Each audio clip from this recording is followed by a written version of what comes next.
अस्सलाम वालेकुम जनाब, कैसे हैं आप। उम्मीद करती हूँ कि आप लोग खैरियत से होंगे। शुरू करते हैं आज की वीडियो इस दुआ के साथ कि मुझे देखने वाले, मुझे सुनने वाले, मुझे जानने वाले दुनिया में जहाँ कहीं भी हैं, अल्लाह पाक उन सबको अपने हिफ्ज़ व ईमान में रखें। आमीन सुम्मा आमीन या रब्बुल आलमीन। सो जनाब, आज शेयर करने जा रही हूँ आपके साथ आलू के पराठे की रेसिपी। बहुत यम्मी एंड टेस्टी, साथ में चाय।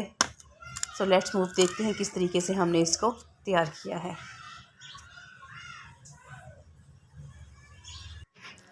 सबसे पहले हमने आलू लिए, आलूओं को अच्छे तरीके से हमने मैश कर लिया है। मैश करने के बाद हमने इसके अंदर तमाम मसाला जात ऐड करने हैं। मसाला जात जो हमने इसके अंदर ऐड किए हैं वो है जनाब हरा धनिया, उसको बारीक काट लेना है। हरी मिर्चें बारीक काट ली हैं।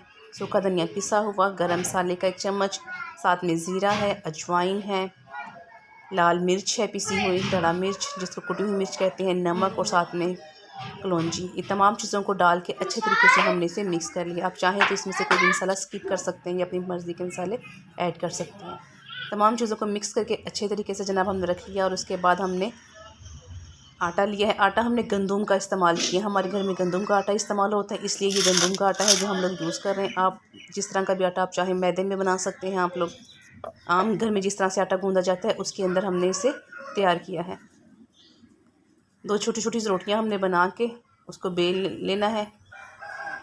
मसाला हमने इसके ऊपर रखा। मसाले की फिलिंग चूँकि मैंने ज़्यादा की है, इसके अंदर थोड़ी नहीं रखी, इसलिए बेलने के साथ इसको नहीं बेला। तवे को जनाब हमने ग्रीस कर लिया है देसी घी के साथ, और हाथों के साथ ही मैंने इसको जनाब बना के इस तवे के ऊपर डाल दिया। बेलना मैंने यूज़ नहीं किया क्योंकि इसके अंदर मैंने फिलिंग ज़्यादा यूज़ की, ज़्यादा भर के मैंने तैयार किया है। एक तरफ से जब हो जाएगा तो दूसरी तरफ से जनाब हमने इसको पका लेना है। जब दूसरी तरफ से हो जाए तो देसी घी हमने इसके इस साइड पे लगा देना है अच्छे तरीके से। देसी घी लगाने के बाद इसको हमने पलट देना है, और उसके बाद जनाब दोनों साइडों से बारी बारी हमने अच्छे तरीके से इसको सेक लेना है। दरमियानी फ्लेम के ऊपर, ज़्यादा तेज़ आंच के ऊपर नहीं, ताकि ये जले नहीं।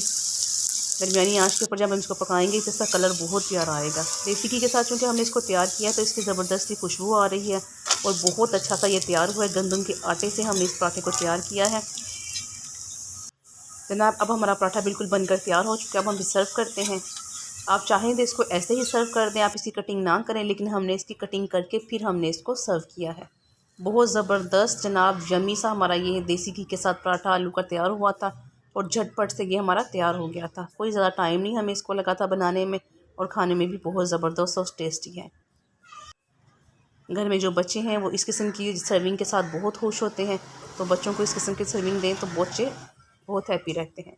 सो जनाब, you should like this video, so please like and share this video and subscribe my channel. मिलते हैं किसी और इंफॉर्मेटिव वीडियो में। टिल देन, अल्लाह हाफिज़।